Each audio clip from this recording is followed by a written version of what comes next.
আমাদের দিকটা একটু দেখ মা।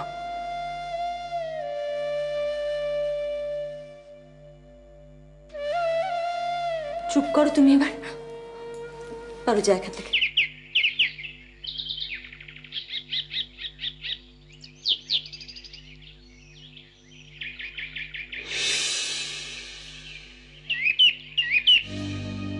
এখানে এসছো কেন?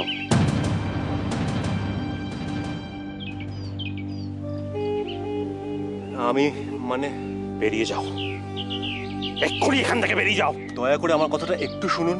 এখনো স্বাদ মেটেনি না তোমাদের? এখনো স্বাদ মেটেনি? আরো কথা শোনাতে হবে আমাকে, তোমাদের কাছ থেকে আরো কথা শুনতে হবে।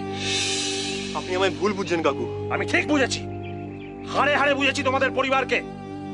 আমাকে ডেকে ডেকে নিয়ে গিয়ে অপমান করেছো, একবার নয় বারবার বারবার। সেই জন্যই তো আমি হাত জোর করে আপনার কাছে ক্ষমা চাইতে এসেছি। নাটক, নাট্যাভিনয়। জীবনটা নাটক নয় দেবদাস। বিশ্বাস করুন কাকু, আমি কোনো নাটক করছি না। আমি জানি আপনার সাথে অন্যায় হয়েছে। না না না না না, আমার সঙ্গে কেন অন্যায় হবে? অন্যায় তো করেছি আমি অন্যায় করেছি। আমার মেয়ে পারোকে আমি পয়সার লোভে তোমার পেছনে লেলিয়ে দিয়েছি। মিথ্যে, সব মিথ্যে। সেটাই যদি তুমি বিশ্বাস করো তাহলে নিজের দাদু আর বাবাকে গিয়ে বোঝাও। আমার সামনে অভিনয় করো না দেবদাস। আমি কোনো অভিনয় করছি না। আপনার সাথে যা ঘটেছে তার জন্য আমি খুবই দুঃখিত। আমি আপনাকে কথা দিচ্ছি, এরকমটা আর কখনো হবে না। আর কখনো হবে না মানে? এখনো হওয়ার কিছু বাকি আছে নাকি? আমি জানি কাকু, আমার আর পারো সম্পর্কের জন্য আপনাকে অনেক কষ্ট পেতে হয়েছে। যে যাই বলুক, আর কোনোদিন কেউ আপনাকে কোনো কথা শোনাবে না। আমি পারোর সাথে ছিলাম, সব সময় থাকবো।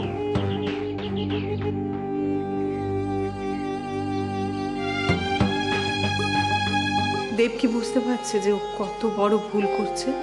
বুঝতে যদি না পারে আমি ওকে বুঝিয়ে দেব। মুকুট যে পরিবারের, সম্মানটাই হচ্ছে আসল, তার উপরে আর কিছুই নেই। দেব, তোর বাবা বা দাদু কেউ পারোকে মানবে না রে, কেউ না। সেটা আমি খুব ভালো করেই বুঝি কাকিমা, আর সেজন্যই তো সবার সামনে চিৎকার করে বলতে চাই, তোমাদের এই ঠুনকো বংশমর্যাদা আমি কিছুতেই মানি না, যা খালি মানুষকে অপমান করতে শেখায়। দেব, তুই যতই চিৎকার করিস না কেন, কে শুনবে তোর কথা? কেউ না। পারোকে ভুলে যা, যে সারা জীবন কষ্ট পেতে হবে তোকে। ভুলে যেতে বললে কি ভোলা যায় কাকিমা? আচ্ছা, তুমি ভুলতে পেরেছো কাকুকে? বাবা,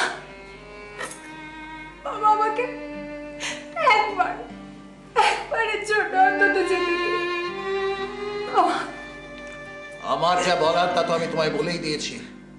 আমার শুধু একবার, শুধু একবার বাবা, বাবা।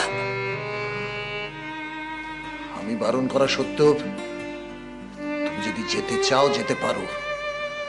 এ বাড়িতে আর কোনোদিন ফিরে এসো না। মেয়েটা এতবার করে বলছে, যেতে দাও না ওকে। তুমি আবার এর মধ্যে কথা বলছো কেন? মুকুট যে পরিবারের, সম্মানের কথা কি ভুলে গেছো? ওর বাবা মারা গেছে। স্বাভাবিকভাবে মারা গেলে আমার কোনো আপত্তি ছিল না, যেতেই পারত।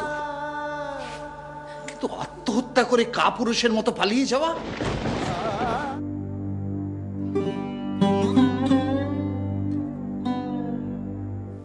পারবি না দেব, কিচ্ছু পাল্টাতে পারবি না। চল, খাবি চল।